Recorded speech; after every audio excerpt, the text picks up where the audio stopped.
जय जिनेंद्र बच्चों। कभी ऐसा सुना है आपने कि एक बड़े से पैलेस में चोर चोरी करने गए, वहां जाकर छुप भी गए और जब बाहर निकले तो मुनि बनकर। व्हाट? हाँ, चलो आपको बताते हैं ये मज़ेदार कहानी।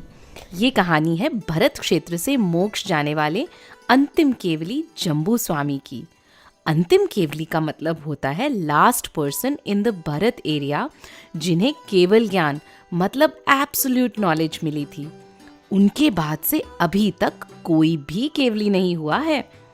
राजगृही नाम के एक नगर में जम्बू कुमार अपने पिताजी, अपने फादर सेठ अरहदास जी और मदर जिनमती के साथ रहते थे। जम्बू कुमार बहुत ब्रेव और इंटेलिजेंट थे और सबकी प्रॉब्लम्स क्विकली सॉल्व करने वाले थे। एक बार जब वो युद्ध करने गए, वॉर पे गए, तो वहाँ बहुत लोगों को मरा हुआ देखकर, उनकी हत्या हुई देखकर उन्हें इस संसार से वैराग्य हो गया। He became detached and uninterested in the world and worldly pleasures. और उन्होंने रियलाइज किया कि सुखी होने का तो सिर्फ एक ही उपाय है कि सारी इच्छाओं को, सारी डिजायर्स को ही समाप्त कर दो, फिनिश कर दो। घर लौटकर जम्बू स्वामी ने अपने पेरेंट्स से कहा कि ये रिचेस, ये वेल्थ, ये सब मीनिंगलेस है। मुझे तो बस मुनि बनकर सच्चे सुख को, अपनी सोल, अपनी आत्मा के सुख को ही अचीव करना है। पेरेंट्स को जम्बू कुमार से बहुत प्यार था। उन्होंने मुनि दीक्षा ना लेने के लिए बहुत समझाया, लेकिन Jambu Swami was firm on his decision. तो जम्बू स्वामी की माँ ने सोचा कि क्यों ना हम जम्बू स्वामी की शादी करवा दें, उनकी फैमिली हो जाएगी और फिर शायद वो मुनि नहीं बनेंगे। तो माँ बोली, बेटा ठीक है, तुम शादी तो कर लो, फिर तुम्हें जो करना है वो कर लेना। जम्बू स्वामी रेडी हो गए, मगर एक कंडीशन पर। पता है वो कंडीशन क्या थी? वो थी कि शादी के नेक्स्ट दिन से ही वो मुनि दीक्षा ले लेंगे और ये बात उनकी गर्ल की फैमिली को भी बता दी जाए। His parents agreed. उन्हें लगा कि ऐसा तो कुछ भी नहीं होगा।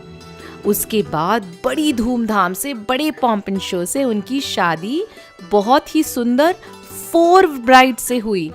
सभी गर्ल्स को वेडिंग से पहले ही बता दिया गया था कि जम्बू कुमार शादी के बाद नेक्स्ट डे ही घर छोड़कर जा सकते हैं। ये बात एक चोर को भी पता चली। उसका नाम था विद्युत चोर।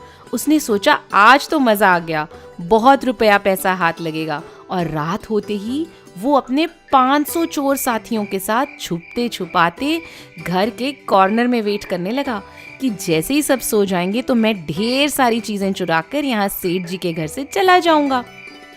बाय चांस विद्युत चोर जम्बू कुमार के रूम में जाकर छुप गया। उसने देखा जम्बू स्वामी अपनी वाइफ से बातें कर रहे थे। विद्युत चोर ने सुना कि न्यूली मैरिड चारों वाइफ्स जम्बू कुमार को रोक रही थीं कि आप मुनि ना बनिए, आप ना जाइए। और जम्बू कुमार वो अपनी ब्राइड्स को समझा रहे थे कि हमारी इच्छाएं तो कभी खत्म ही नहीं होती। अच्छा बच्चों, आप बताओ, आपने नोटिस किया कि जब हमें हमारे पेरेंट्स कोई एक अच्छा सा टॉय दिलवा देते हैं, हम उससे खेलते हैं और थोड़े ही दिनों में उससे बोर भी हो जाते हैं। फिर हम न्यू टॉय के लिए जिद करने लगते हैं, वो मिलता है, उससे भी बोर हो जाते हैं। ऐसे ही जम्बू कुमार कह रहे थे कि इन चीजों के पीछे भागना तो पागलपन है, इट्स क्रेजीनेस। अपनी आत्मा का आनंद ही इस दुनिया में सबसे उत्तम, सबसे बेस्ट है, जहाँ कोई भी इच्छा नहीं, कोई डिपेंडेंसी ही नहीं है बाहर की चीजों पर। फिर हम क्यों इन बेकार की चीजों में उलझे रहें? इसलिए उन्हें तो उसी दिन मुनि बनना था। ये सारी बातें विद्युत चोर भी सुन रहा था और उसको भी वैराग्य हो गया। विद्युत चोर ने सोचा, मैं चोरी करके कुछ पैसा जमा करता हूँ, पैसे खत्म हो जाते हैं, फिर मैं फिर से चोरी करता हूँ, फिर से खत्म हो जाते हैं। क्यों ना मैं ऐसी एक स्टेट प्राप्त कर लूँ जहाँ परमानेंट आनंद है, मुझे जहाँ कुछ भी नहीं चाहिए। ऐसा सोचते सोचते उसने अपने ग्रुप के सभी मेंबर्स को कहा कि साथियों, अब हम भी जम्बू कुमार की तरह अपनी आत्मा का कल्याण करेंगे, चोरी जैसा पाप नहीं करेंगे।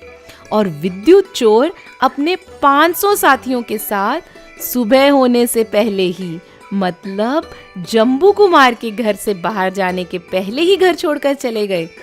सभी एक साथ मुनि दीक्षा लेकर अपने आत्मध्यान में निमग्न हो गए उधर नेक्स्ट डे जम्बू स्वामी भी घर छोड़कर चले गए। उन्होंने भी कठोर तपस्या मेडिटेशन की और उन्होंने भी मोक्ष प्राप्त किया। देखा बच्चों, कैसे अच्छी अच्छी बातें सुनने से, धर्म का उपदेश सुनने से एक चोर भी मुनि बन गया।